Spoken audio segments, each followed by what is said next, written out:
ഹേ ആം യുമെൻ്റെ phi diary. അപ്പോൾ 2026 ആയി നമ്മൾ ഒരുപാട് കാര്യങ്ങൾ മാനിഫെസ്റ്റ് ചെയ്തിരിക്കുകയാണ്. അതിൻ്റെ കൂട്ടത്തിൽ നമ്മളൊരു സ്റ്റുഡൻസ് ആണെങ്കിൽ ഏറ്റവും ഇമ്പോർട്ടൻ്റ് ആയിട്ടുള്ള കാര്യം നമ്മളെ റിസൾട്ട് തന്നെയാണ്. അത് ഏറ്റവും വിലപ്പെട്ടത് നമുക്ക് തന്നെയാണെന്നുള്ളത് മനസ്സിലാക്കുക.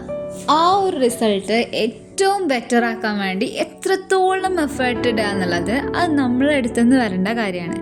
അതിനു വേണ്ടി പല സാഹചര്യങ്ങളിൽ സൈലൻ്റായി നിൽക്കേണ്ടവരും ഇല്ലെങ്കിൽ പലരുടെയും മുന്നിൽ നമ്മൾ കുറച്ചും പാടെ കീഴ്പ്പെട്ട് നിൽക്കുക.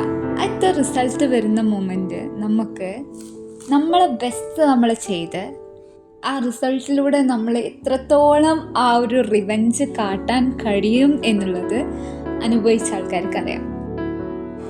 മാനിഫെസ്റ്റേഷൻ മാത്രമല്ല ഒരു സക്സസിൻ്റെ കാരണം. ഇപ്പോൾ ഒരാൾ എനിക്ക് ഇതാവണം എന്നുള്ളത് മാത്രമല്ല, അതിൻ്റെ ബാക്കിൽ എത്രത്തോളം അയാൾ എഫേർട്ട് ഇട്ടു, എത്രത്തോളം അയാൾ ആ സക്സസ്സിന് വേണ്ടിയിട്ട് പൊരുതി, എത്രത്തോളം അയാളെ ഇഷ്ടങ്ങൾ മാറ്റി വെച്ചു അല്ലെങ്കിൽ അനിഷ്ടങ്ങൾ ചെയ്തു, അതൊക്കെയാണ് ആ ഒരു മേനെ എന്ത് ചെയ്യുക സക്സസ്സിലേക്ക് ലീഡ് ചെയ്യുന്ന കാര്യങ്ങൾ. നമ്മൾ വിചാരിക്കും എന്താ പറയുക കുറേ പ്രാർത്ഥിച്ച് അങ്ങനെ. നോ, പ്രാർത്ഥിക്കൽ അത് നമ്മളെ ഭാഗം. വിച്ച് മീൻസ് നമുക്ക് ഒരു ആളിൽ വിശ്വാസം, വിച്ച് മീൻസ് അത് പേഴ്സണൽ പെർസ്പെക്റ്റാണ്. ബട്ട് അതിനു വേണ്ടി വർക്ക് ചെയ്യാതെ ഒരിക്കലും ആ സാധനം കിട്ടൂല. ഓക്കെ, ഇപ്പോൾ മലയാളത്തിൽ ഒരു ചൊല്ലുണ്ട്, വിധിച്ചതേ കൊയ്യും. എൻ്റെ ലൈഫ് ലോങ്, അതായത് ഞാൻ ലൈഫ് ലോങ് മറക്കാത്ത ഒരു കോട്ടായിട്ടാണ് ഞാൻ അതിനെ കൊണ്ടുപോകുന്നത്.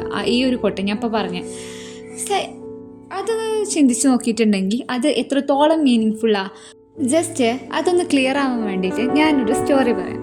ഒരു ഫാർമർ, അതായത് ഒരു കർഷകൻ ഇങ്ങനെ നിൽക്കുക. വിച്ച് മീൻസ് ഒന്ന് ഉഴുത് മറിച്ച ഒരു പാടുണ്ട്, കുറച്ച് വിത്തുണ്ട്.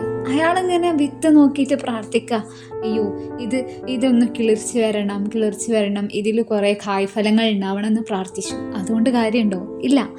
ആ പാടത്തിറങ്ങി വളമിടേണ്ട സ്ഥലത്ത് വളമിട്ട് ഈ നെല്ലിൻ്റെ വിത്ത് പാകി എല്ലാ ദിവസവും കൺസിസ്റ്റൻസ് ആയിട്ട് അതിന് വർക്ക് ചെയ്താൽ മാത്രമേ അതിൻ്റെ ഒരു റിസൾട്ട് കിട്ടുള്ളൂ.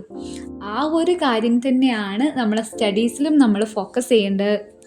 അപ്പോൾ നിങ്ങൾ ഒരുപാട് പ്രശ്നങ്ങൾ നേരിടുന്ന സ്റ്റുഡൻസ് ആയിരിക്കും. അപ്പോൾ നിങ്ങൾക്ക് ഏത് ടൈപ്പ് വീഡിയോ, അല്ലെങ്കിൽ നിങ്ങൾക്ക് എന്തിനെ പറ്റിയാണ് അവയർനെസ് വേണ്ടത്, അല്ലെങ്കിൽ നിങ്ങൾക്ക് എന്തിനെ പറ്റിയിട്ടുള്ള ബോധമാണ് വേണ്ടത്,